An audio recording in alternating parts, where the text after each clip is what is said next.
Hello and welcome to my brand new YouTube channel. Yes, this is my first video. Today I want to share some tips on planning your business administration courses at the University of the People, and I want to share with you a couple tools to make that a little bit easier for you. Now the tools I'm talking about are a couple of spreadsheets, and some of you might have seen my Excel spreadsheet, which just lists all the courses straight down like this.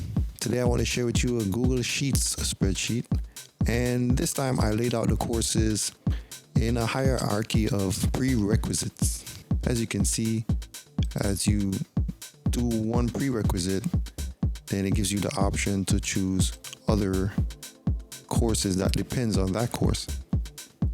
Now the link for this sheet will be down in the description, but when you first visit this sheet, you will notice that these options are not available for you. This is just a template. You have to make your own course planning sheet. Now to do this, you just click on File and make a copy, and then you name it whatever you like. So you can name it, for example, Course Planner.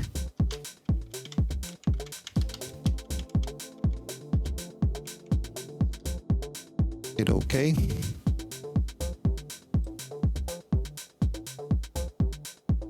And now you have your very own course planner.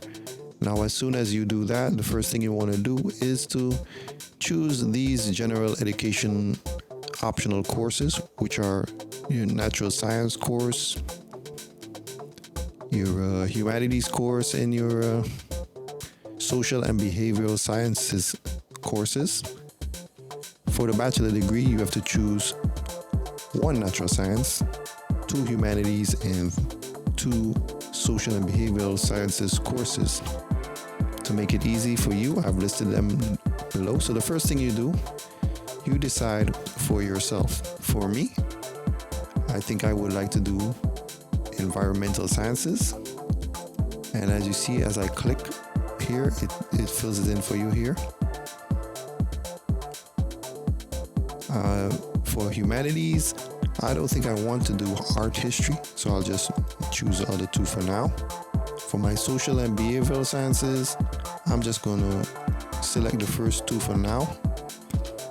And as you can see, my general education section is filled in here. Bear in mind, your general education includes 1 elective. I like to take this time to now explain this key.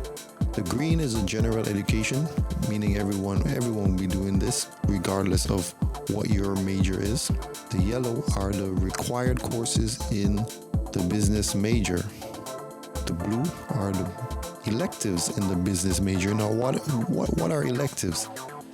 Well, electives are exactly what they sound like. They're optional courses. You can choose to do them, or you could choose to skip them. It's up to you. That being said, I highly recommend you do this elective right here. It's a personal finance. I'll explain why in a minute. The purple will be other electives that are not related to business, or as they call them, cross-major electives. When you become a degree-seeking student, there is a tool here called the Degree Audit Report. And you scroll all the way down, you will see the section on electives, and these are all of the electives available to us business administration students. And as you can see here, you have to do at least 12 of these. So let's say I want to do a bunch of computer science courses, and here we have 9 in all.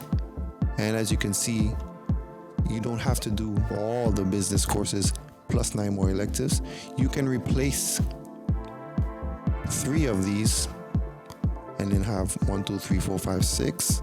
And let's say you did principles of finance, and you decided you didn't want to do any more accounting after basic accounting. You could choose not to do these and replace these with computer science courses. You can speak with your advisor, and they will give you better information than I can. After you have your own course planner, what you should do is copy the link to your course planner. I'm just going to copy it. Go to your desktop, right click and choose new, shortcut, and just paste in your link in here. Hit next, and you can name your shortcut. Let's name it the same thing, course planner.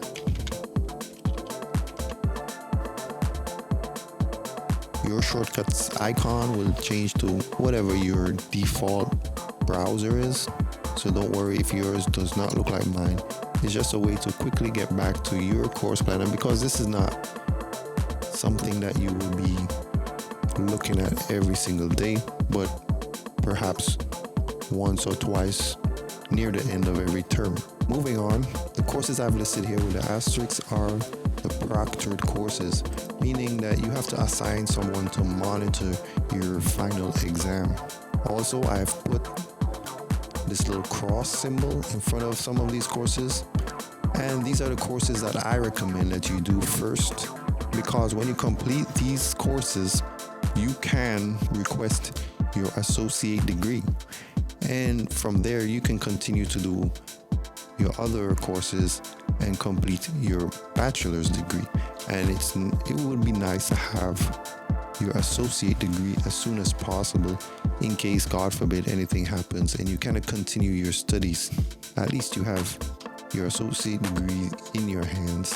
One more thing I would like to show you guys is the university's own business administration program course selection guide. And if you look at this guide, it shows some suggestions for courses you should do in your first year and your second year and so on. And I really like the layout of this guide because it has the proctored exams spread out over the course of the years.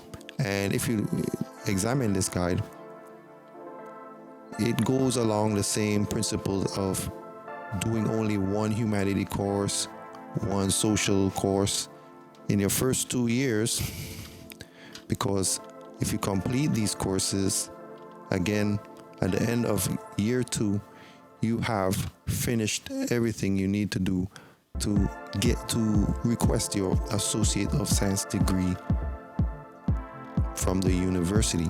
And then year 3, you can continue with the other courses. I highly recommend that you do courses like English Composition 2 very early in your first year, as it will help with all your other courses. It teaches you essentially how to write good essays, and you would need this skill for all other courses, even mathematical courses like college algebra. You still have to write 400 word, 500 word essays. So it's a good idea to start off with English Composition 2, and another course that you think you would do really well in, just so that you can start with a nice high GPA and give you that cumulative GPA cushion. Some final notes on this sheet. In the red, you can enter your GPA at the end of every term, and it will keep track of your average GPA for you. Keep in mind that after you become a degree-seeking student, your GPA resets. So let's say for your second term, you got some good grades. You got a 4 for basic accounting. You got, let's say, a 3 for English composition. Your foundation courses, you do not need to keep track of these, as these will be reset to 0. You just put TC for transfer credit for both your foundational courses, if you pass foundations with just these 2. And as you can see in your degree audit report, it's recorded as transfer credit here as well. It does not count towards your cumulative GPA when you become a degree seeking student. One more thing I would like to point out with the university's course guide. In the beginning of year 2, I highly recommend that you do the Principles of Marketing course, because as you can see from the layout of my spreadsheet, the Principle of Marketing course unlocks a whole bunch of other courses and should be done early on in your second year. Within the spreadsheet, you will find a link to our Telegram group where you can find lots of other students that are doing business administration at University of the People. Right now, there are 335 members and counting. And in my opinion, we are a fun and energetic group. Hope to see you there. Don't forget to hit that thumbs up if you found this helpful.